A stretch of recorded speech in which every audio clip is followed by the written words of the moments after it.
que j'avais l'intention de vous montrer. Voilà, voilà. Eh bien, on est presque 18 h, on va attendre encore quelques secondes.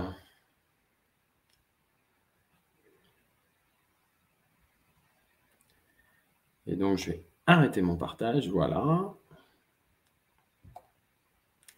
Et voilà. Eh bien, écoutez, il est 18 h, donc encore une fois, bienvenue dans ce premier live d'Apollo Conseil sur ce thème des multipotentiels. Merci pour votre intérêt, pour votre présence. Je suis vraiment très, très heureux de vous partager aujourd'hui le fruit de ce que moi j'appelle mes recherches et mes expériences sur cette question des multipotentiels. Je voudrais juste peut-être vous dire que c'est mon premier live sur LinkedIn et donc s'il y a des petits soucis techniques, je voudrais vraiment que vous soyez bienveillants avec moi. Il y a sans doute des choses qui ne fonctionneront pas tout à fait comme il faut. Voilà. Alors, pourquoi est-ce que ce sujet des multipotentiels, il est si important ? Parce que, en fait, je rencontre, moi, beaucoup de multipotentiels qui s'ignorent ou qui ont du mal à s'accepter comme tels et qui ne comprennent pas pourquoi ils vivent si mal leurs différences, qui sont, on va dire, frustrés de ressentir de l'incompréhension, du rejet autour d'eux, alors qu'ils auraient tant à apporter à notre société. Et je dis « ils », et je vais parler à la deuxième personne du pluriel, alors que vous auriez peut-être tant à apporter à notre société. Pourquoi est-ce que c'est si essentiel aujourd'hui ? Eh bien, parce que notre société, elle est devenue très exigeante et complexe et que, du coup, trouver sa place dans cette société, c'est devenu vraiment quelque chose d'indispensable pour se sentir bien. Si on ne trouve pas sa juste place, on est vite embringué dans, on va dire, dans un maelstrom d'événements qu'on a du mal à contrôler, qu'on a du mal parfois à comprendre. Et aussi parce que vous, qui êtes là ce soir, vous le savez, quand vous cherchez à vous conformer à des façons de fonctionner qui ne vous conviennent pas, non seulement vous dépensez une masse d'énergie colossale, vous n'êtes pas pleinement performant, vous ne prenez pas vraiment de plaisir et d'une certaine façon, continuer comme ça, c'est aller à coup sûr dans une impasse. Alors, je sais que pour certains, ils le vivent plutôt bien, mais il y a toujours un petit quelque chose qui manque, un petit quelque chose, un petit objectif qu'ils voudraient, qui n'est pas toujours simple. Et pourquoi est-ce que c'est stratégique pour demain, pour vous demain ? Bien, parce qu'en fait, les choses ne vont pas changer toutes seules. Alors, c'est vrai que nous autres, on a une capacité à faire beaucoup de choses. Et on se dit souvent, cette question de trouver sa juste place, on va aussi se débrouiller tout seul. Mais vous allez voir, je vais vous raconter un peu ce qui m'est arrivé pour moi, et vous allez voir que ce n'était pas si simple. Et ensuite, parce qu'on est dans une société en accélération, qui est de plus en plus complexe, qui est incertaine, et que du coup, cette société, elle a absolument besoin aujourd'hui, et demain encore plus, de nos atouts, de nos différences, que les autres n'ont pas. Et donc, autrement dit, vous intéresser à ce sujet, ça vous permettra à la fois de pleinement vous épanouir, de trouver votre juste place, mais surtout d'éviter un énorme gâchis humain pour vous-même, pour votre employeur et pour notre société. Et ça, cette question du gâchis, je l'entends très souvent dans la bouche des multipotentiels. Ils ont un sentiment, moi je suis passé par là aussi, ce sentiment, même si on ne gagne pas tellement d'argent, ce n'est pas très grave, mais par contre, ce sentiment de gâcher nos capacités qui sont vraiment quelque chose d'exceptionnel, en tout cas qui sont uniques, on va dire, eh bien, c'est vraiment quelque chose de très difficile à supporter. Et puis, la dernière raison pour laquelle c'est stratégique pour vous demain, c'est que même si aujourd'hui vous le vivez plutôt bien, eh bien, vivre en permanence en décalage par rapport aux autres et en décalage par rapport à son mode de fonctionnement, eh bien, il y va aussi de notre santé, il y va de notre bonheur. Alors, je voudrais aussi vous dire en introduction pourquoi j'organise ces conférences, pourquoi je voudrais retransmettre ça aujourd'hui. Parce qu'en fait, j'ai moi-même vécu ce sentiment de décalage permanent avec mon entourage et ça a commencé très tôt à l'école et ensuite tout au long de ma vie professionnelle. Je vais quand même jeter un petit œil au chat en même temps. Alors, j'en profite pour vous dire que peut-être certains vous enverrez des messages et des questions sur le chat et je ne verrai pas forcément ces messages parce que, étant tout seul à animer ce live, c'est difficile de tout suivre à la fois. Alors, je vous disais donc, effectivement, j'ai vécu ça, moi, depuis ce sentiment de décalage, depuis très tôt à l'école et ensuite tout au long de ma vie professionnelle. Et j'ai eu un grand nombre d'expériences professionnelles, essentiellement managériales, dans des environnements très différents, partout où j'ai officié, que ce soit dans l'industrie automobile, dans l'enseignement supérieur privé, dans l'accompagnement des entrepreneurs et des créateurs d'entreprises. J'ai fait de l'accompagnement à l'entrepreneuriat, à l'innovation. Partout où je suis passé, j'avais ce sentiment à la fois d'être incompris, un sentiment d'ennui parce que je n'arrivais pas à trouver suffisamment de grains à moudre pour moi. Et puis, j'avais aussi cette espèce d'impression permanente d'un manque de vision globale. J'insiste sur le mot impression, de manque de vision globale et de manque de vision à long terme de mes hiérarchiques, y compris parfois au plus haut niveau. Et ça, je trouvais ça quand même très étonnant. Je me disais, c'est pas possible, c'est moi qui me trompe. C'est pas possible. Les gens qui sont en mes hiérarchiques ont forcément une bonne vision, mais en même temps, j'avais ce sentiment qu'ils ne l'avaient pas. J'avais l'impression qu'on ne m'écoutait pas aussi quand j'avais des idées. Et puis dans le même temps, j'avais, mais un peu de façon paradoxale, j'avais l'envie profonde de m'intégrer, d'être accepté, et sans me rendre compte, eh bien, je me conformais donc à un modèle de fonctionnement qui ne me convenait pas. Mais ça, j'en avais pas encore conscience à l'époque. Et puis, à la suite d'un licenciement en 2015, et à force de recherche sur moi-même pour trouver ma voie, à force de me faire accompagner aussi par énormément de personnes pour comprendre qui j'étais, pour comprendre en fait quelle était ma voie, eh bien, j'ai fini par trouver l'explication. Je suis un multipotentiel. Et vous verrez, cette question du vocabulaire, je ne l'utilisais pas ce terme-là à cette époque-là, mais vous comprendrez pourquoi maintenant je l'utilise. Et tout s'est soudain éclairé d'un seul coup. Et franchement, le message que j'ai envie de vous faire passer ce soir, c'est que si j'avais pu faire cette découverte plus tôt, eh bien, j'aurais certainement moins ce sentiment de temps perdu, de gâchis, encore une fois, des sentiments qui sont vraiment difficiles pour nous à accepter. Donc, vous qui avez cette chance ce soir de cette prise de conscience plus tôt que moi, vous l'avez sans doute eu avant cette conférence, et pour certains, peut-être c'est encore pas certain, et donc vous êtes encore en cours de prise de conscience, eh bien, profitez-en. Voilà pourquoi j'ai voulu faire ces conférences, partager ma découverte auprès du plus grand nombre, pour que vous tous, comme moi, vous puissiez vous épanouir, vous vivre en plein accord avec vous-même et faire profiter le monde de votre unicité. Alors, comme je ne vous connais pas encore, bien, vous êtes sans doute tous et toutes dans une situation différente. Soit vous ne connaissez pas encore ce que c'est qu'être multipotentiel. Soit vous connaissez déjà, mais vous ne savez pas si vous en êtes, si vous en faites partie en quelque sorte. Peut-être que vous connaissez déjà, vous supposez que vous en faites partie, ou vous savez que vous en faites partie, mais vous avez du mal à accepter cette différence. Et puis peut-être que vous connaissez déjà, vous savez que vous en êtes, vous avez accepté cette différence, mais vous ressentez encore des difficultés dans votre contexte professionnel avec ça. Et c'est pourquoi je vais prendre le temps de reposer le cadre, au risque peut-être de poser quelques évidences pour certaines ou certains d'entre vous. Mais voilà, je fais le pari que comme la répétition est toujours bonne dans l'apprentissage, et puis on dit qu'on apprend que 7%, on retient que 7% de ce qu'on entend, eh bien je me dis que peut-être ces répétitions seront quand même utiles. Alors, peut-être je vais partager un instant mes diapos, comme ça je vais pouvoir vous afficher, voilà, le menu. Alors, le menu ce soir, eh bien, c'est d'abord, première partie, de quoi parle-t-on? Pourquoi on utilise ce terme de multipotentiel? Mais surtout, qu'est-ce que c'est? Qu'est-ce que ça recouvre?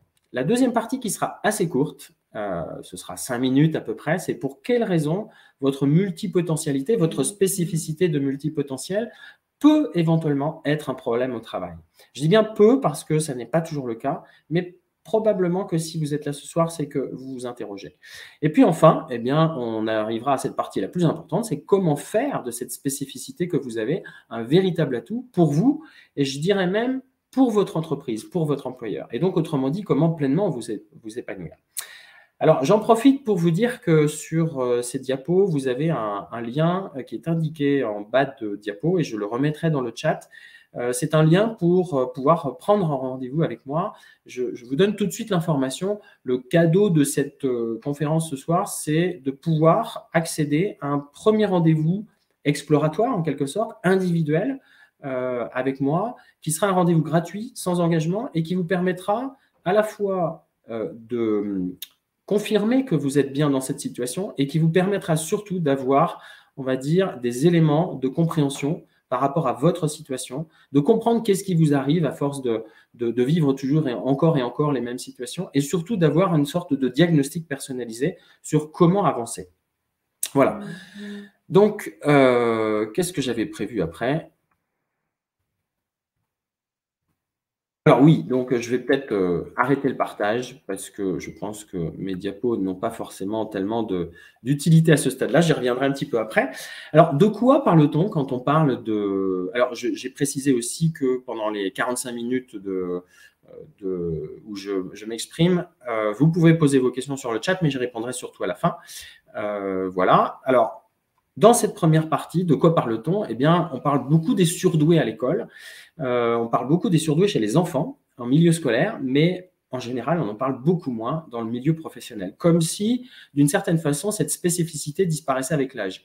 Et vous savez bien, il n'en est rien du tout. Alors, à l'école, on parle de surdoués, on parle d'enfants précoces. Et on met les enfants, maintenant, il y a un système où on place les enfants précoces dans une classe à part. Donc, d'une certaine façon, on peut dire qu'on s'adapte, ou on adapte légèrement le système à ces enfants surdoués. Le problème, c'est que les enfants surdoués ne sont pas toujours détectés. Et dans le cas des adultes, vous le verrez, c'est encore une autre paire de manches.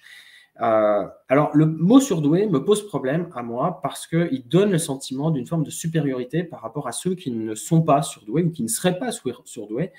Et d'une part, vous comme moi, vous savez qu'il n'en est rien. Hein. Ce n'est pas parce qu'on a cette spécificité que les autres n'auraient pas une forme d'excellence, une forme de capacité unique qui lui est propre. Donc, cette forme de supériorité des surdoués par rapport aux autres, c'est vraiment quelque chose qu'on accepte mal et que moi, en tout cas, je réfute de toute façon. Et puis, il y a une autre raison qui fait que moi, je suis mal à l'aise avec ce mot surdoué, je suppose vous aussi, c'est qu'on a une forme d'empathie en général, une humilité surdéveloppée qui fait que envisager qu'on soit supérieur, c'est juste, supérieur aux autres, c'est juste quelque chose qui nous est impossible pour nous, inacceptable. Alors, on pourrait utiliser le terme HPI, haut potentiel intellectuel. C'est un petit peu plus clair. Alors, il y a le même problème qu'avec le surdon, c'est-à-dire que d'une certaine façon, ça exprime une forme de supériorité. Donc déjà, moi, c'est ça qui me gêne aussi. Mais il y a un autre problème avec le haut potentiel intellectuel, c'est qu'il y a une forme de confusion avec ce qu'on utilise beaucoup dans le domaine RH, qui est la notion de haut potentiel. Et j'ai encore fait l'expérience il n'y a pas très longtemps avec un entrepreneur. Je lui ai posé la question, qu'est-ce que te dit le mot haut potentiel intellectuel? Tout de suite, il a fait le lien avec les hauts potentiels en termes de carrière, c'est-à-dire quelles sont au sein de mon entreprise les personnes dont je pense qu'ils ont un potentiel de carrière dans l'entreprise. Et on est bien d'accord que ça n'a rien à voir. Il n'y a pas forcément de rapport entre haut potentiel intellectuel et haut potentiel de carrière. Donc, vous voyez que ce terme haut potentiel intellectuel, il pose deux problèmes aussi. Alors, il y a Jeanne Stio-Fachin, que peut-être certains connaissent, qui a introduit le terme de zèbre. Alors, moi, j'aime bien le terme de zèbre, c'est un peu sympa, j'aime bien les animaux, mais il faut quand même reconnaître que ce n'est pas toujours explicite pour tout le monde. Alors, pourquoi elle avait utilisé ce terme de zèbre? C'est parce qu'elle considérait que les HPI ou les multipotentiels, comme moi je les appelle, ils sont difficilement apprivoisables, un peu comme les zèbres. Et qu'il y a une autre raison aussi, c'est que les HPI comme les zèbres ont tendance à se fondre dans le décor, mais tout en étant très différents, avec leurs rayures.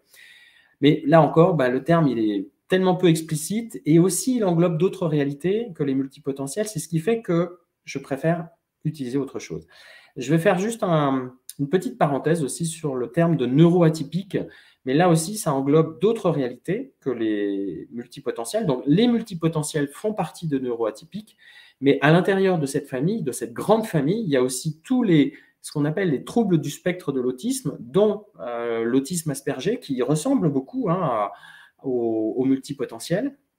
Il y a aussi toute la constellation des 10, les dyslexies, dyspraxies, dyscalculies, dysorthographie, etc., etc.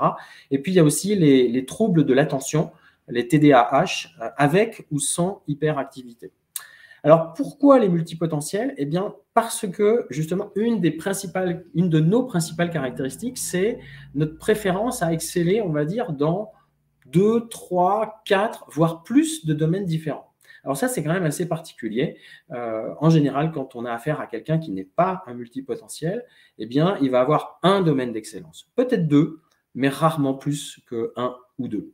Et puis, plus généralement, on s'intéresse à un énorme nombre de sujets. Alors là, ce n'est pas 2, 3 ou 4, mais c'est plutôt 30, 50, 60 sujets, voire une centaine, voire plus. On s'intéresse pratiquement à tous les sujets.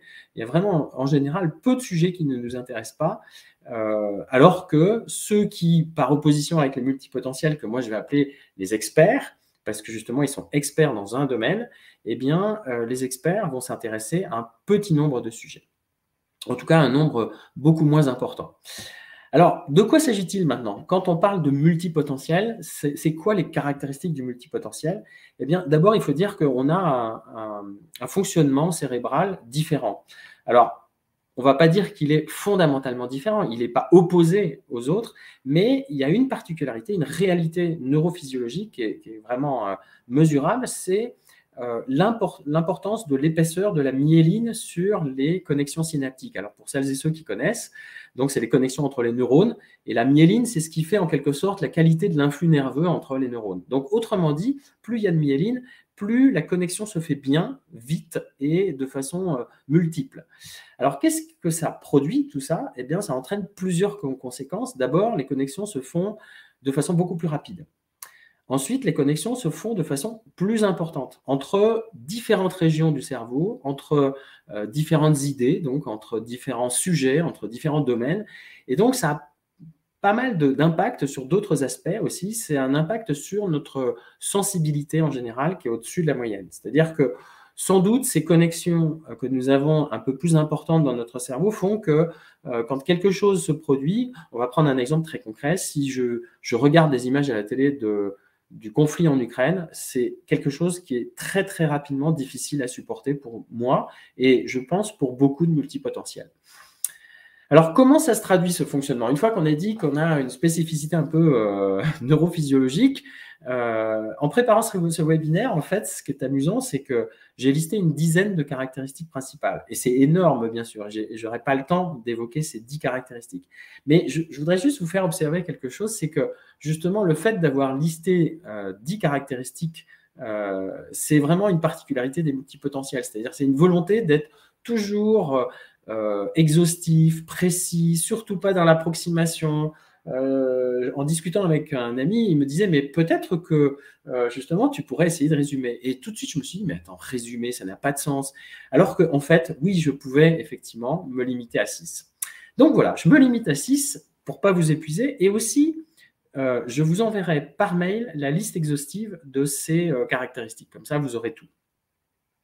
Alors, la première caractéristique à laquelle je pense, c'est la caractéristique de vitesse. Alors, cette vitesse, elle s'applique à notre pensée, mais ce n'est pas seulement la pensée, c'est aussi la vitesse d'observation, de compréhension des concepts complexes, de compréhension de ce qui se passe, de compréhension dans vraiment sa globalité et dans le détail. C'est la vitesse d'élocution. Alors, en général, il y a des personnes, moi, j'en fais peut-être partie, je n'en suis pas sûr, mais on essaye de se contrôler, notamment parce qu'on a l'habitude de s'exprimer en public et on sait que si on parle trop vite, eh bien, on n'est plus suivi, sauf peut-être par des multipotentiels. On a aussi une vitesse d'action, et ça, qui est hors norme. Et ça, ça a une conséquence dans le travail, et ça, je vais en reparler, c'est qu'on a tendance à atteindre nos objectifs beaucoup plus vite que la moyenne. Et en plus de ça, non seulement on va les atteindre vite, mais on va probablement demander à aller plus loin que les objectifs qui nous ont été fixés. Mais ça, c'est une autre affaire. Alors, la deuxième caractéristique dont je voudrais vous parler ce soir, c'est notre pensée arborescente. Alors, cette pensée arborescente, elle vient justement de ces connexions multiples que l'on fait dans plein de sujets, entre plein de sujets. Il y a Christelle Petit-Colin qui parle de la pensée en étoile. Et ça a comme conséquence de nous faire passer sans cesse d'une idée à une autre. Alors, c'est à la fois un avantage et un inconvénient, comme vous pouvez l'imaginer, parce qu'on a 1000 idées à la minute et bien sûr, on n'a pas le temps de à la fois tout exprimer et surtout, il y en a plein de ces idées qui disparaissent, bien évidemment. Donc, c'est très frustrant. Mais surtout, l'avantage, c'est que ça nous rend très créatifs, très inventifs. Et un exemple concret, c'est que quand dans l'entreprise, on nous demande de penser en dehors de la boîte, out of the box, bah pour nous, on ne comprend pas pourquoi on nous demande ça, parce que c'est un mode de fonctionnement totalement naturel et spontané. Alors, la troisième caractéristique, c'est notre très haut niveau d'exigence. Et on pourrait même le qualifier, ce haut niveau d'exigence, parfois de perfectionnisme et des fois d'intransigeance. Alors, ce haut niveau d'exigence, il peut être très intéressant, bien sûr, hein. La quatrième caractéristique, c'est le besoin permanent d'être nourri intellectuellement par de nouvelles connaissances, d'apprendre sans cesse. Et ça nous conduit à, on va dire, un autre petit inconvénient, c'est l'ennui. Parce qu'effectivement, comme on a tellement envie d'apprendre, on apprend tellement vite que ce flux de connaissances ne nous arrive pas forcément toujours au rythme où on le voudrait. Et puis surtout, à force de creuser toujours le même sujet, on sent bien qu'on tourne un petit peu en rond. Et puis, il y a une autre conséquence, c'est que quand on s'ennuie, eh bien, on a tendance à commencer 1000 choses, mais pas toujours à les finir. Alors, la cinquième caractéristique, c'est, comme je vous le disais à l'instant, c'est cette sensibilité particulière qui va se traduire à la fois par une forte empathie. Alors, je vais d'abord parler de la sensibilité sur les 5 sens. Par exemple, ça peut se traduire par le fait qu'on est très sensible à des bruits parasites ou à des odeurs. Et ça, c'est quelque chose que ne comprennent pas les autres. Et puis enfin, la dernière caractéristique que je voudrais évoquer, c'est notre forte empathie. Alors notre forte empathie, elle a quelque chose de particulier parce que comme elle est combinée aussi à autre chose, c'est notre capacité naturelle à nous remettre sans cesse en cause, parce que justement on adore apprendre, eh bien ça nous conduit aussi à avoir une très forte humilité.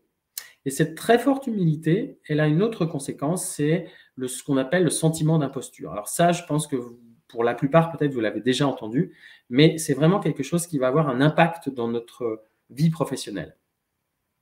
Alors, à ce stade, même si vous ne vous reconnaissez pas dans toutes ces dimensions, mais seulement certaines, eh bien, on peut vraiment dire qu'il y a fort à parier que vous fassiez partie, effectivement, de la famille des multipotentiels. Alors, un petit œil au chat en même temps. Merci pour tous les messages. Je vois pas mal de messages. Merci beaucoup. Je vois qu'il y a des gens qui se connaissent. Super. Très bien. Alors, à propos de faire partie de la famille ou pas, vous connaissez sans doute le test WAIS-4, qu'on écrit W-A-I-S-I-V, qui a été créé par le psychologue américain David Wexler. Alors, ça remonte à 55, hein, donc c'est assez ancien. Ce test, qui fait d'ailleurs l'objet de révisions régulières, c'est le seul test qui existe pour pouvoir mesurer si une personne est surdouée ou multipotentielle. Mais il a un problème. Alors, la dernière version, la 4e et dernière version, date de 2008. Ils sont en train, je crois, de préparer une 5e version. Et donc, c'est axé sur le QI et donc au travers de questions et de problèmes qui sont de plus en plus complexes.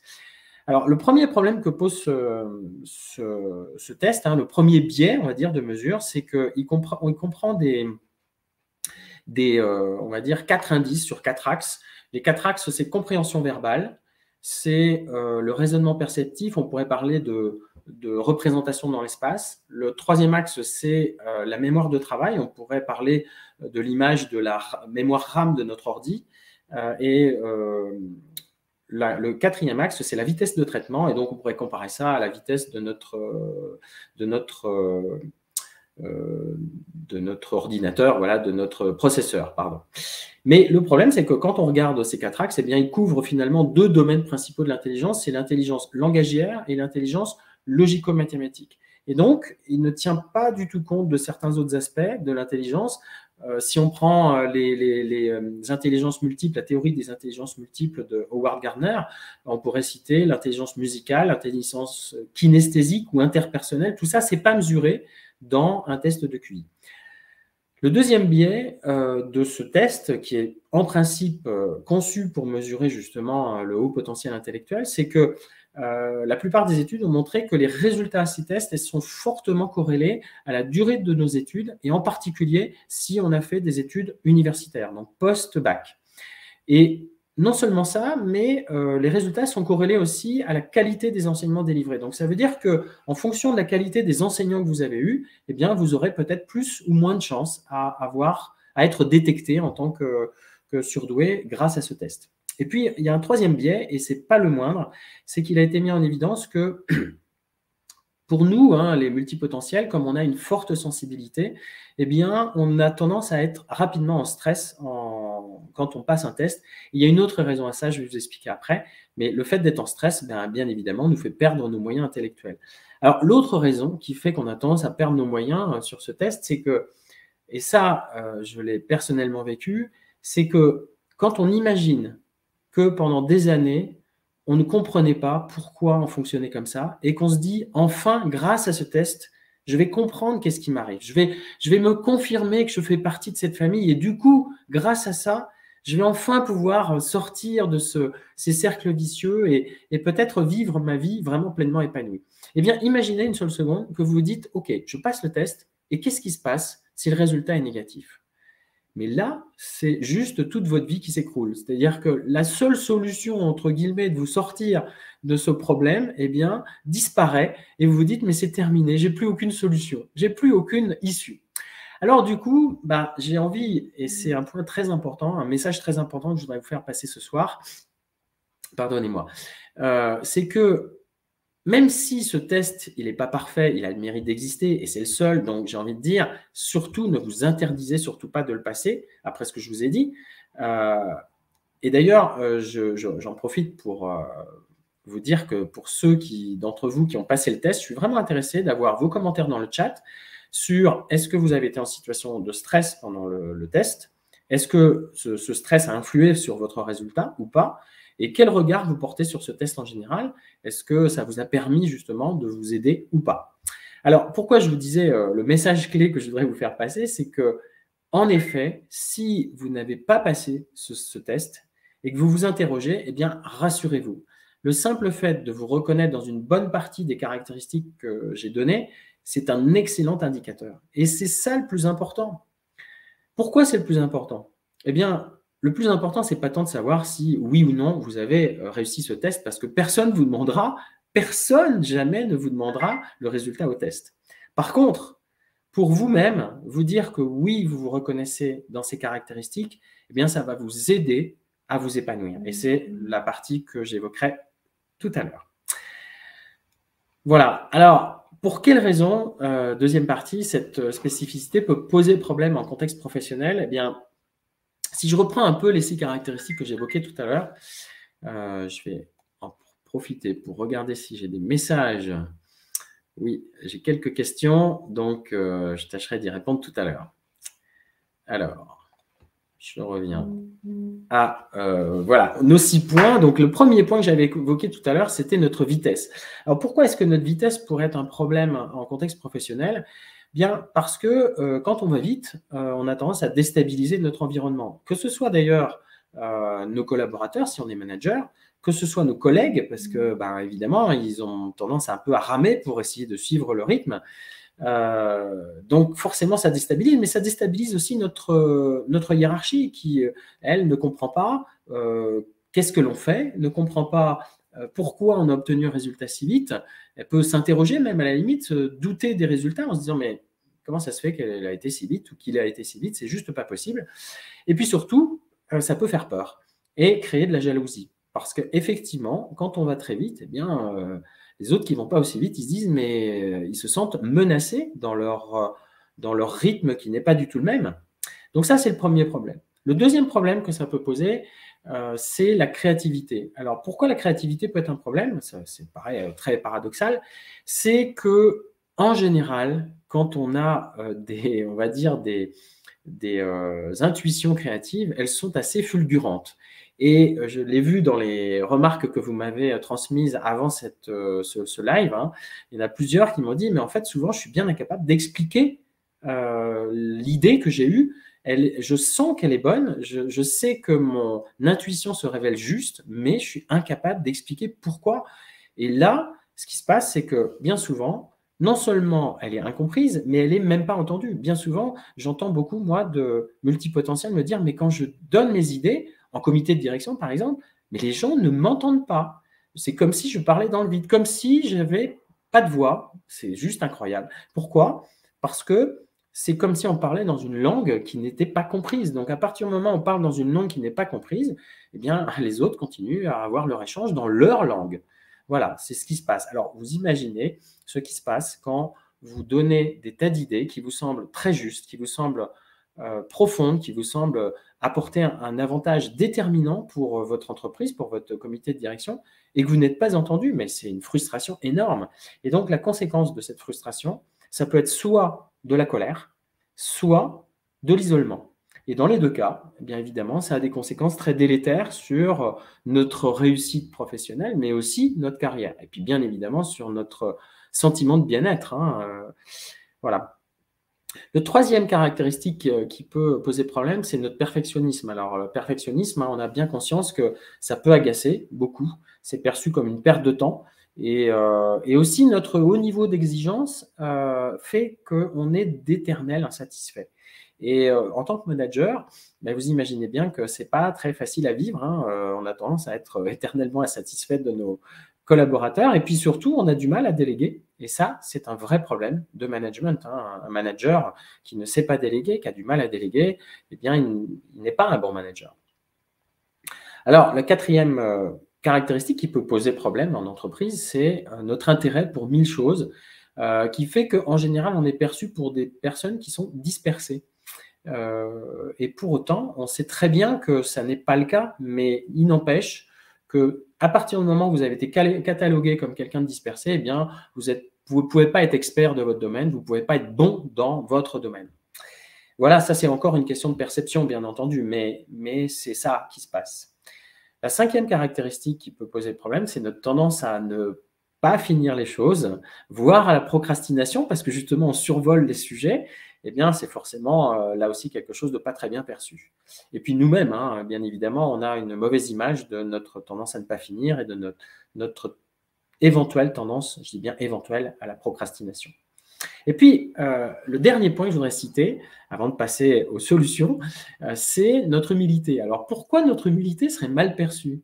Eh bien, il y a une raison à ça, et ça, moi, je l'ai vécu énormément et je ne comprenais pas ce qui se passait, c'est que, en fait, les autres n'ont pas cette humilité, j'allais dire, surdéveloppée. Et donc, l'humilité n'est pas quelque chose d'habituel en contexte professionnel. On a plutôt besoin de se battre pour obtenir ce qu'on veut. Et donc, on a plutôt tendance à montrer un peu, non pas des coudes, des épaules, mais à montrer qui on est, montrer qu'on est bon, montrer que vraiment, on est quelqu'un de bien et il faut se mettre en avant, hein, quelque part.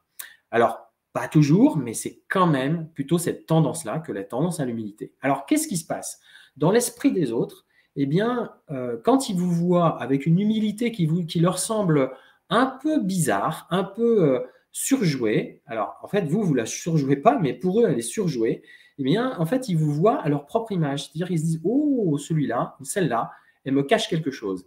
Si elle donne le sentiment d'être très humble, c'est justement parce qu'elle cache un énorme ego, comme moi d'ailleurs, mais ça, ils ne se le disent pas forcément. Donc, voilà pourquoi cette humilité peut être mal perçue. Alors, j'ai un petit exemple à vous donner, hein, en ce qui me concerne. Alors que j'avais déjà pris conscience de ma spécificité, moi, j'adore aller vite. Alors ça, c'était la vitesse, hein. Le problème, c'était la vitesse.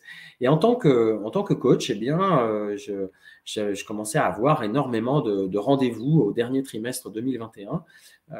J'ai eu beaucoup de rendez-vous qui se sont tous bien passés. Et malheureusement, il y a peu de rendez-vous qui ont débouché. Et ça, mais je l'ai compris après, c'était pas forcément lié à moi, c'était lié à autre chose. Mais toujours est-il que cette vitesse que j'ai, c'est aussi une vitesse à interpréter les signaux que je reçois. Et comment j'ai interprété ces signaux que je recevais? Eh bien, c'était, ouh là là, mais sur 10 rendez-vous qui se passent pas bien, en fait, il y en a quand même un qui a débouché, et puis un autre qui va probablement déboucher, mais ça, je l'ai su après. Eh bien, mon interprétation, c'était de me dire, ouh là là, mais tu n'es vraiment pas fait pour ce métier, il faut que tu abandonnes, et surtout, tu n'es pas un bon vendeur, donc il faut vraiment que tu changes d'optique. Et j'avais beau connaître ma tendance à l'interprétation hâtive, eh bien, impossible de me défaire tout seul de cette interprétation-là. Il a fallu que j'aie le regard de mes pairs, d'amis qui m'ont accompagné, d'autres coachs qui m'ont accompagné, je vous en reparlerai tout à l'heure. Et voilà, vous comprenez pourquoi je considère que c'est si important de se faire accompagner quand on sait qu'on est multipotentiel. Voilà, alors maintenant que j'ai évoqué les problèmes, eh ben, on va passer aux solutions. C'est comment faire de cette spécificité que vous avez un véritable atout pour vous et aussi pour votre entreprise, pour votre employeur ou pour vos clients. Alors, vous vous êtes peut-être posé la question suivante. Comment se fait-il qu'en étant en quelque sorte un surefficient mental, vous n'arrivez pas à vous sortir vous-même de ces difficultés? Il y a plusieurs raisons à ça. C'est que ce n'est pas parce qu'on a un très haut niveau d'intelligence qu'on a et même si on a une forte capacité à prendre du recul, et je pense que nous avons une capacité à prendre du recul, on ne peut pas être à la fois nous-mêmes, à l'intérieur de nous-mêmes et extérieur à nous-mêmes. Et d'une certaine façon, je dis que même si c'est possible de s'auto-coacher, eh bien, c'est quand même quelque chose de très difficile. Et c'est pour la raison qui fait que même les coachs se font accompagner par d'autres coachs, hein. Ça s'appelle la supervision. Alors, la deuxième raison, c'est que, comme je vous l'ai dit, on a une telle envie d'être comme les autres, d'être intégré à la société, d'être accepté par les autres, qu'on fait presque une sorte de blocage sur le fait d'être différent. Et j'ai vu dans les messages que vous m'avez adressés, certaines et certains me dire, mais je me suis fait détecter, donc je sais que je suis multipotentiel, mais j'ai vraiment cette difficulté à l'accepter. Et donc, du coup, comme on a du mal à accepter l'idée d'être différent, forcément, on a du mal à y travailler dessus. Et puis enfin, il y a une autre raison, me semble-t-il, c'est que ça nous semble inconcevable que les autres n'aient pas cette lucidité sur nous-mêmes, qu'on peut leur apporter quelque chose de plus.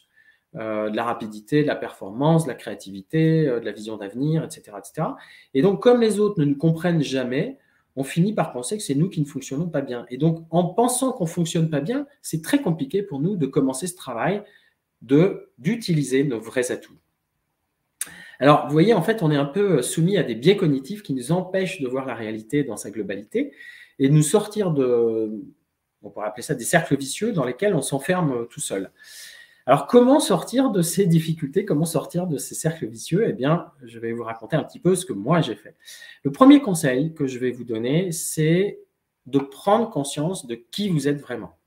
Alors, vous allez me dire, oui, on en a pris conscience, mais ce n'est pas tout à fait ça.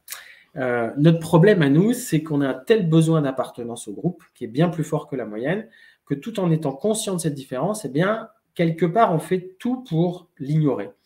Et notamment parce qu'on a tendance à se conformer au fonctionnement de la majorité. En particulier, ça c'est particulièrement vrai quand on est salarié. C'est moins vrai quand on est entrepreneur, encore que, même moi je l'ai vécu en tant qu'indépendant.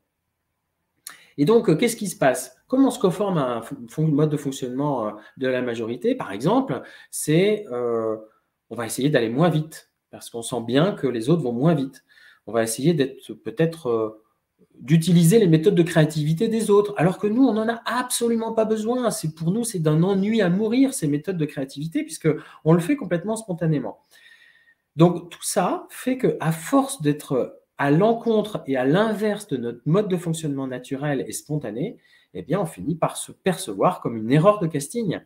Et donc, on a un sentiment d'imposture. Et donc, le premier pas, et ça, c'est vraiment le message que je voudrais vous faire passer, peut-être pour certains le plus difficile, c'est d'accepter pleinement qui nous sommes, c'est-à-dire différents, et surtout pas de se prendre pour un expert que nous ne sommes pas. Alors, peut-être vous connaissez le conte du petit aigle qui a été, dont l'œuf est tombé, on va dire, au milieu d'œufs de poule. Et donc, il a été élevé par des poules. Et toute sa vie, il a vécu comme une poule, il a marché comme une poule, il a picoré comme une poule, il a on va dire, caqueté comme une poule, et il a fini par se croire comme une poule. Et puis un jour, ce petit aigle, qui pourtant était quand même très très différent des petites poules, eh bien, il voyait des grands oiseaux voler au-dessus de lui, il se disait « mais qu'est-ce que ce serait merveilleux de pouvoir voler comme ces grands oiseaux !» Et donc, ce petit aigle, le conte, il finit comment? Il finit comme vous avez envie, c'est-à-dire qu'il pourrait finir comme l'aigle va finir sa vie comme une poule et ne volera jamais, parce qu'il a fini par croire qu'il ne pouvait pas voler comme une poule.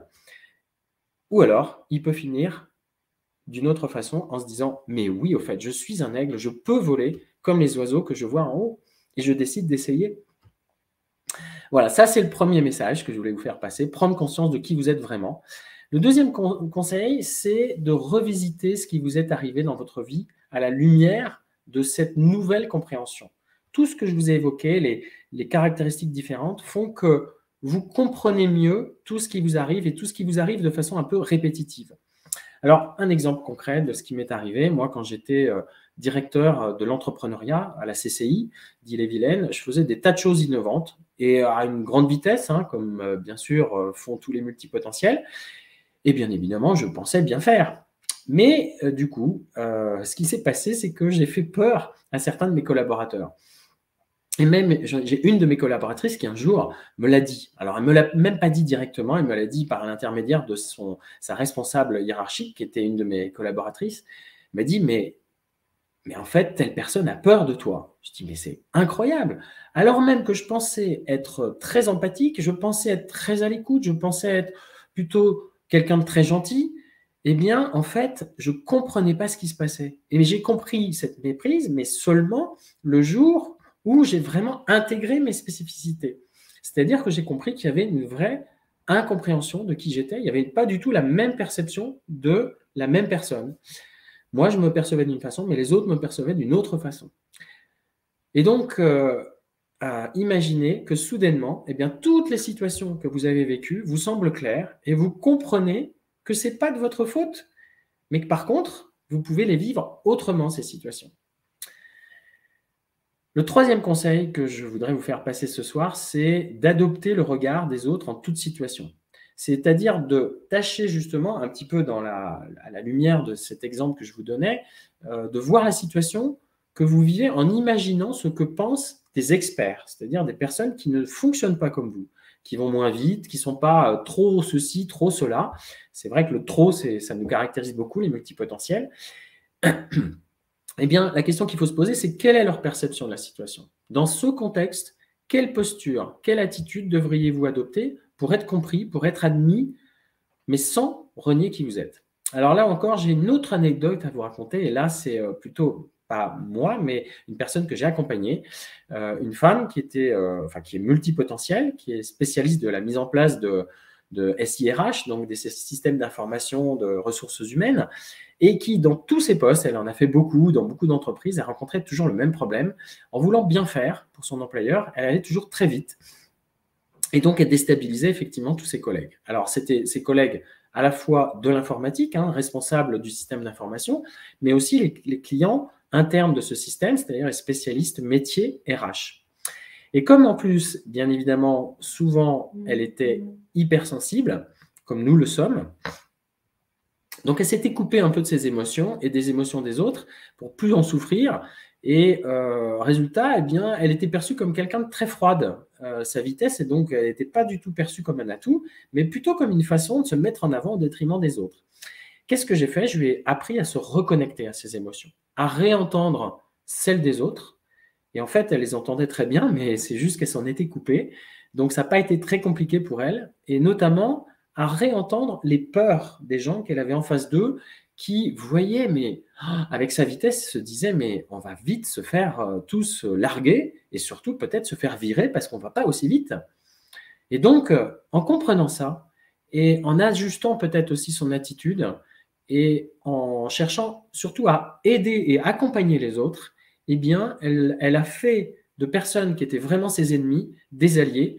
Et donc, tous ces alliés qui ne voyaient qu'en elle une concurrente dangereuse, eh bien, ont fini par trouver quelqu'un qui était vraiment une alliée. Et voilà, donc ça, c'était en se reconnectant à sa grande sensibilité. Elle a donc pris conscience pourquoi elle était perçue par les autres différemment de ce qu'elle comprenait elle, et elle a compris surtout quel était le regard des autres et comment adopter de nouvelles attitudes pour être perçue cette fois positivement. Voilà, donc ça c'était le conseil numéro 3, d'adopter le regard des autres. Et puis le dernier conseil que je voudrais vous passer pour ce soir, avant de passer aux questions, c'est sachez vendre vos atouts. Parce qu'effectivement, ils sont décisifs dans notre société actuelle. Et là encore, j'ai une histoire à vous raconter, et c'est plutôt mon histoire. En fait, moi, je suis un indépendant, et quand on est indépendant, eh bien, c'est primordial, c'est vraiment vital de se focaliser sur une seule cible, de se focaliser sur une seule une seule offre, pour être lisible, pour être compréhensible, pour que les gens se souviennent de vous dans les réseautages, et donc pour être sollicité par des clients, pour être recommandé par des prescripteurs. Donc, si votre positionnement marketing est trop flou ou trop large, eh bien, vous n'avez aucune chance de développer votre business. C'est quand même un peu dommage.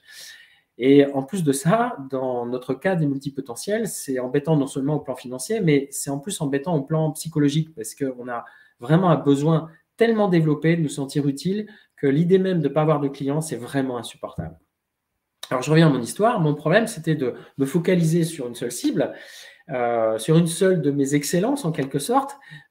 Et pour nous, les multipotentiels, c'est vraiment, ça revient quasiment à nier notre personnalité. Mais certaines de nos différences peuvent en fait englober une grande variété d'aptitudes, tout en étant quand même facilement compréhensibles par chacun. Et en fait, ça faisait longtemps que je pressentais que le sujet de la complexité était quelque chose qui me passionnait. C'est pour ça que j'ai appelé mon entreprise Apollo Conseil, parce que en fait, le programme Apollo, dans les années 60, qui m'a toujours passionné, eh bien, c'est le programme qui a conduit 12 hommes sur la Lune et qui avait 50 ans d'avance. Eh bien, c'était un programme extrêmement complexe. J'ai même fait des conférences sur le sujet. Eh bien, qu'est-ce que j'ai fait? À un moment donné, j'ai réalisé que cette complexité, c'était à la fois ce qui me décrivait dans une bonne globalité, et c'était en même temps un mot suffisamment simple pour que je puisse en faire un atout pour moi. Donc voilà, d'une certaine façon, j'ai fait de ma différence un atout. Alors, avant de passer aux questions du chat, je voudrais juste conclure par peut-être quelques points. La question de notre spécificité de multipotentiel, elle pose plusieurs problèmes parce que, un, c'est un phénomène qui est mal connu, voire très mal connu en entreprise. Deux, la plupart du temps, on n'est pas bien placé, nous, pour en parler. Parce que nous aussi, on ne le connaît pas bien. Ou alors parce qu'on n'a pas conscience de notre spécificité. Trois, on dispose d'atouts formidables, mais c'est des atouts qui sont mal compris par les autres et on manque de recul pour pouvoir les expliquer aux autres. Faire en sorte, enfin leur expliquer que ce sont effectivement des atouts. Quatre, eh bien, nos différences en général sont plus perçues comme des handicaps, plus on perçoit nos différences au travers de ce qui pose problème, les problèmes relationnels, etc., de communication, d'incompréhension, plus que nos atouts. 5, notre empathie et notre envie profonde d'être accepté, elle nous conduit à adopter des modes de fonctionnement qui ne sont pas les nôtres.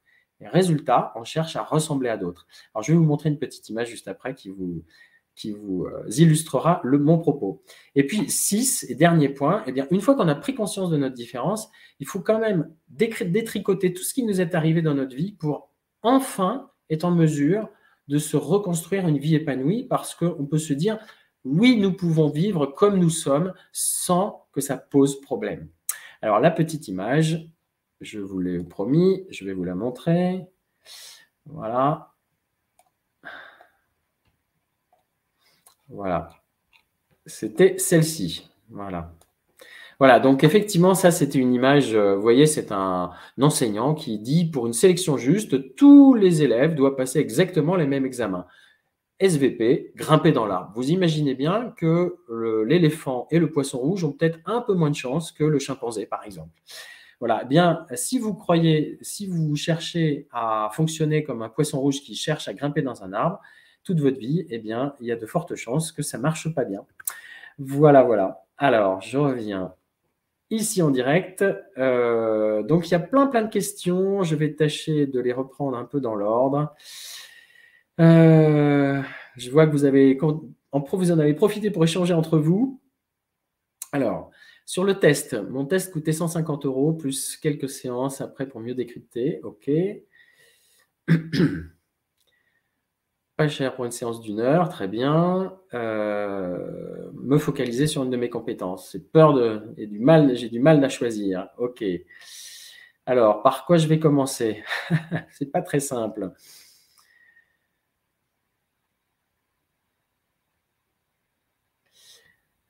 Alors, je vais peut-être reprendre les remarques qui m'avaient été transmises aussi en amont. Comment gérer son hypersensibilité? Alors ça, c'est un vaste sujet. J'ai envie de dire que la première des choses, quand on est quelqu'un d'hypersensible, c'est d'accepter nos émotions. On sait qu'on a des émotions qui sont très fortes, qui font les montagnes russes. Eh bien, on sait que pour gérer ces émotions, pour apprendre à gérer ces émotions, il faut commencer par les accepter. Ça, c'est la première des choses. Ne pas juger ses émotions, ne pas juger le fait qu'elles soient très fortes, positives à certains moments, très fortes, négatives à d'autres moments.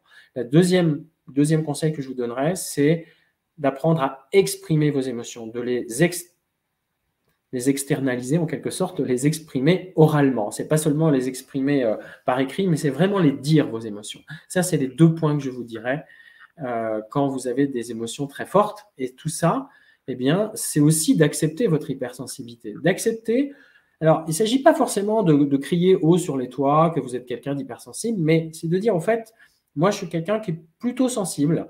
Et donc, vous aurez peut-être la surprise de me voir réagir fortement, positivement ou négativement à certaines choses.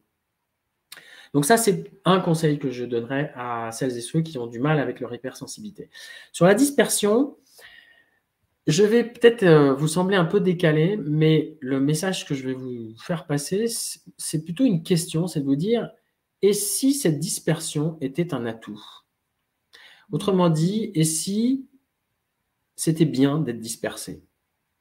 Alors, je ne dis pas forcément que c'est une solution à tout. Je vous ai donné d'ailleurs mon exemple. Hein. Peut-être que mon exemple n'est pas transposable à tous, mais voilà, c'était le message que j'ai envie de... Juste ce petit message très court sur la question de la dispersion. Le manque de confiance en soi. Alors, sur le manque de confiance en soi, c'est un sujet à part entière. Je vous renvoie, pour celles et ceux qui sont intéressés, à la théorie du sentiment d'auto-efficacité de Bandura. Et il y a 5 facteurs qui sont évoqués par Bandura sur la confiance en soi. Et notamment, le premier auquel je pense, c'est les expériences de maîtrise. Alors, qu'est-ce que c'est que les expériences de maîtrise? C'est tout ce que vous avez réussi dans votre vie. Et là où ça devient intéressant, c'est qu'en général, nous qui sommes multipotentiels, on a une telle tendance au perfectionnisme qu'on ne voit aucune de nos expériences réussies. Eh bien, revisitez vos expériences en vous disant « et si j'étais un peu moins perfectionniste ?» Vous allez peut-être vous rendre compte qu'en fait, oui, vous avez des tas d'expériences réussies. Et là où ça devient intéressant, c'est que vos expériences réussies dans un domaine peuvent vous donner confiance dans un tout autre domaine. Je vais peut-être vous donner un exemple de ce qui m'est arrivé. Moi, dans ma vie, j'ai appris à piloter des petits avions et j'avais une trouille monumentale au début de voler tout seul. Mais imaginez, le jour où vous volez tout seul, c'est quelque chose d'extraordinaire. Ça m'a donné une confiance inouïe. Et en fait, ça m'a donné confiance à telle enseigne que j'ai quitté mon premier emploi où j'étais chez PSA Peugeot Citroën, donc avec un job super, dans une boîte super. Et je ressentais le besoin de quitter mon emploi, mais j'avais une trouille pas possible de me dire, mais c'est pas possible, qu'est-ce que je vais pouvoir trouver de mieux?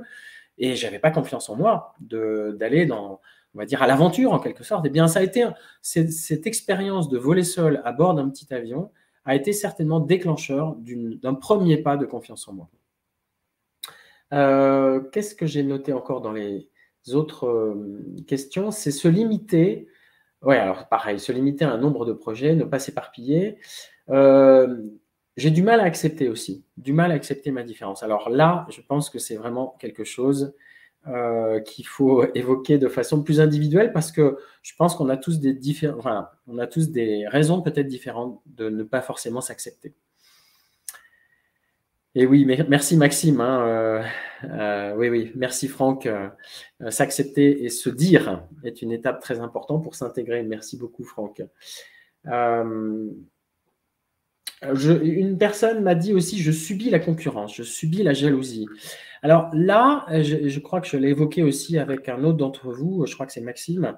Je voudrais vraiment vous dire une chose, c'est que quand à un moment donné, vous vous sentez un peu trop à l'étroit en tant que salarié dans votre job, parce que justement, vous avez l'impression de pouvoir gérer des choses plus complexes, plus ambitieuses, plus difficiles, plus rapides, eh bien, peut-être qu'il est temps pour vous de vous interroger si vous êtes à la bonne place, au bon niveau, et peut-être qu'il faut solliciter votre hiérarchie en disant, écoutez, je me sens capable de faire quelque chose de plus complexe, plus ambitieux, et j'ai envie d'essayer.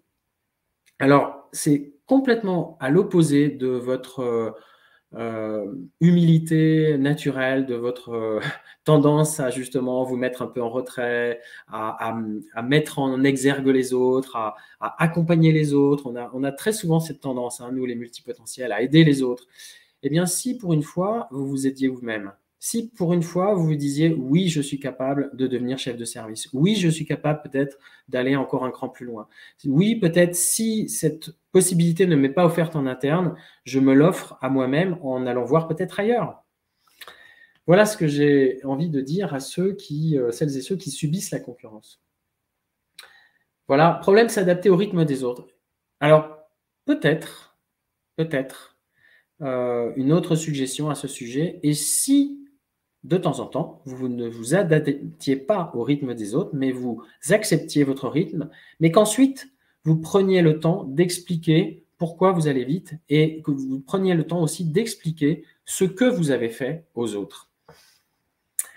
Ok, alors j'ai plein de remarques, j'ai un peu du mal à suivre en même temps tous les messages. Comme il est 54 et qu'on va bientôt terminer, je voudrais vous redire un message très important. Alors, je vais peut-être d'ailleurs l'afficher. Voilà. Et en même temps, je vais vous le remettre dans le chat. Donc, je vous ai dit qu'effectivement, mon cadeau pour cette conférence, c'est de vous proposer un rendez-vous découverte de vos besoins. Si vous avez envie d'aller plus loin, eh bien, voilà, je vais le mettre en même temps que je vous parle dans le chat pour que vous puissiez faire une copie directement. Donc oui, ma proposition, c'est que vous puissiez bénéficier d'un rendez-vous individuel, personnalisé avec moi, d'une demi-heure à 45 minutes, un rendez-vous exploratoire en quelque sorte, qui vous permettra de sortir avec quoi? D'y voir plus clair sur votre situation. D'avoir en quelque sorte une meilleure compréhension de ce qui vous arrive de façon un peu répétitive. D'avoir une meilleure acceptation aussi de qui vous êtes. Et puis surtout, d'avoir un accompagnement personnalisé, on va dire un parcours d'accompagnement personnalisé pour que vous aussi, vous puissiez pleinement vous épanouir au plan professionnel. Donc, il suffit de cliquer sur le lien qui est indiqué, calendly.com, pour pouvoir prendre ce rendez-vous. Et puis, effectivement, je vous ai dit que j'avais 2 prochains rendez-vous. Je vais de nouveau les réafficher. Voilà. Alors, ça, c'était ma petite image. Et voilà, donc les 2 prochains rendez-vous, c'est mardi 7 juin à 18 h. Là, ce sera plutôt destiné aux dirigeants, managers, DRH. C'est comment manager efficacement les multipotentiels pour en faire une vraie richesse pour votre entreprise. Et puis, le mardi 5 juillet à 18 h, ce sera de nouveau pour les multipotentiels. C'est comment trouver sa juste place quand on s'intéresse à un trop grand nombre de sujets. Et j'ai mis trop entre parenthèses. Voilà, alors je retourne sur le chat pour voir quels sont les messages. Alors, merci d'abord pour tous vos messages. C'est vraiment chouette d'avoir vu ce partage se faire. C'est vraiment quelque chose de très précieux entre vous. Donc, c'est précieux pour moi, mais c'est précieux pour tout le monde surtout. Donc, d'ailleurs, j'ai une petite citation à vous faire à ce sujet-là. Quand je m'intéressais beaucoup aux questions d'éducation et de pédagogie, j'ai lu un livre de Céline Alvarez qui disait « Dans une classe de 30 élèves, il y a 31 élèves et 31 enseignants ».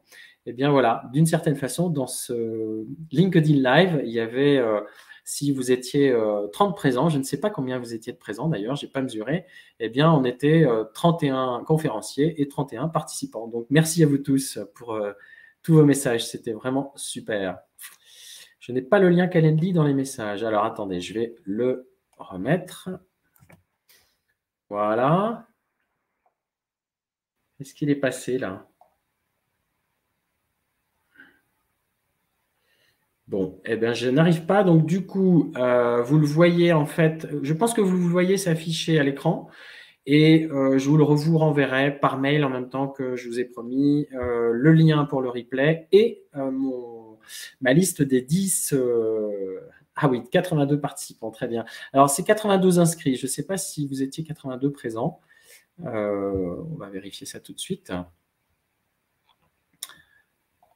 Voilà. Combien de participants? Oui, bah, effectivement, il y a eu beaucoup de vues, donc 256 vues, 152 visiteurs. Donc, je ne sais pas combien ça fait de participants, tout ça, mais voilà, effectivement, ça a bien fonctionné. Ah ben voilà, si. Merci beaucoup, Élise, d'avoir fait copier-coller, c'est très sympa. Il est 58, donc vraiment un grand merci pour votre présence ce soir, et puis peut-être à une prochaine fois, peut-être à une prochaine fois pour un rendez-vous, et puis sinon pour des échanges, pourquoi pas, lors d'un prochain live. Non, je ne suis pas adhérent de Mensa, et pourquoi pas. Ah ben voilà, merci Sandrine, effectivement, je n'avais pas réussi à voir combien vous étiez, 33, très bien, parfait. Comme quoi, je ne maîtrise pas encore bien tous mes outils. Je vous souhaite une très très bonne soirée, et puis encore une fois, eh bien, je vous souhaite aussi de bien vivre votre différence, votre multipotentialité. À très bientôt, au revoir. Merci beaucoup, merci pour